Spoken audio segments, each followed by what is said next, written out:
les personnages juifs ayant marqué l'histoire. Un feuilleton proposé et présenté par Gérard Inger. Bonjour, nous avons vu la semaine dernière que Pierre Goldman a été en 1976 innocenté, au bénéfice du doute, du meurtre des deux pharmaciennes de la pharmacie du boulevard Richard-Lenoir. À sa libération, il va écrire quelques piges dans le Nouvel Observateur. Il espérait être engagé comme journaliste par Pierre Bénichou, mais il ne l'est pas. Il va écrire de nombreux articles dans Libération, mais il ne sera pas non plus toujours très à l'aise avec Libération, où il trouve qu'il y a des gauchistes qui manifestent souvent une forme d'antisémitisme. Il va créer la Chapelle des Lombards, un club de jazz, en 1978. Donc, il va en fait mener des activités professionnelles plus ou moins larges, plus ou moins importantes, mais parfaitement honnêtes. Cela étant, il va être rattrapé par son destin en 1979 et il va être assassiné en 1979. Il va être assassiné par quelqu'un qui l'approche, qui crie « Hombre ». Goldman se retourne et prend plusieurs balles qui vont le laisser sur le carreau dans une rue parisienne. Alors pourquoi et par qui a-t-il été assassiné ? En fait, il l'a été par des gens d'extrême droite, là-dessus il n'y a aucun doute. L'hebdomadaire Minute le prend pour cible parce qu'on l'accuse plus ou moins d'avoir participé à la mort d'un des leaders du Front National.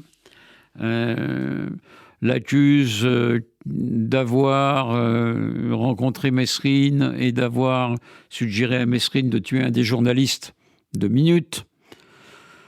En fait, c'est pas Minute qui a tué Pierre Goldman, mais c'est probablement ce qu'on appelle le SAC, le service d'action civique. Je dis bien probablement parce qu'il n'y a pas de certitude complète, mais c'est vraiment une des probabilités. Le SAC, le service d'action civique, c'est à l'origine un mouvement gaulliste qui combat l'extrême droite d'Algérie, qui combat l'OAS, mais très vite ça devient un mouvement d'extrême droite tout court, et on sait que plusieurs de ses membres, ainsi que des syndicats de policiers, n'ont pas apprécié outre mesure l'acquittement de Pierre Goldman dans son second procès pour la mort des deux pharmaciennes. En effet, il y avait un policier qui avait témoigné contre Goldman, qui avait été blessé alors qu'il cherchait à rattraper le tueur.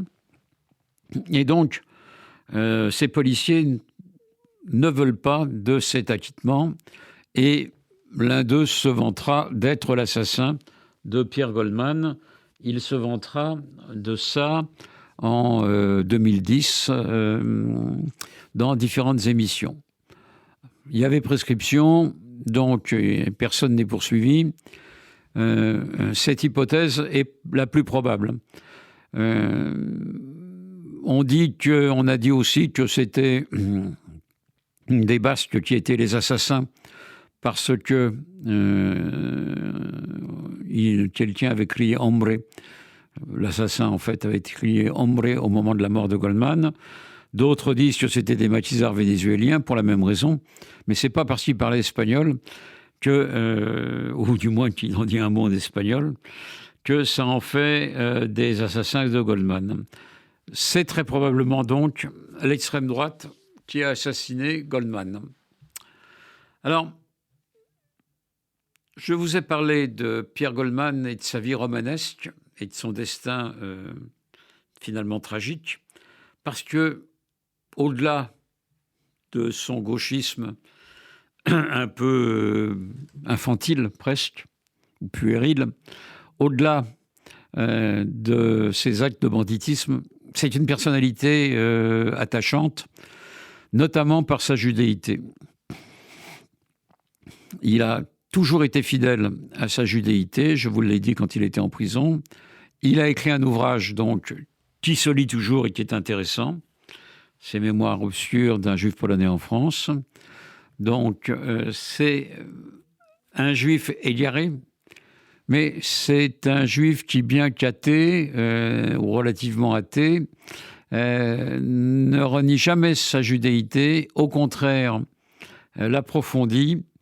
Et c'est une figure juive marginale par certains côtés, mais en même temps très attachante. Son demi-frère, Jean-Jacques Goldman, est un des Français les plus populaires qui soit, notamment par toutes ses chansons. On a encore des gens qui l'ont connu et qu'on peut interroger sur sa vie, comme des journalistes de Libération, Serge July le premier, Marc Kravetz aussi. Donc, c'est quelqu'un qui a marqué, d'une certaine manière, une époque marquée, comme je l'ai dit, par une forme de gauchisme, dont il se détachera d'ailleurs, Goldman. Et Goldman, par son goût pour la littérature, sa judéité et la musique antillaise, ainsi que le jazz, est un cas particulier, mais pas unique en ce domaine. Peut-être qu'un jour, je vous parlerai d'André Schwarzbart, ce juif qui a obtenu le prix Goncourt avec le livre Le Dernier des Justes, et qui a également épousé une Antillaise, Simone Schwarzbart, comme l'a fait Goldman. Et donc, il y a là d'un mélange de cultures tout à fait intéressant et une figure très originale avec Pierre Goldman, dont nous avons, en quelques épisodes, évoqué le récit. C'était Les personnages juifs ayant marqué l'histoire, un feuilleton proposé et présenté par Gérard Inger.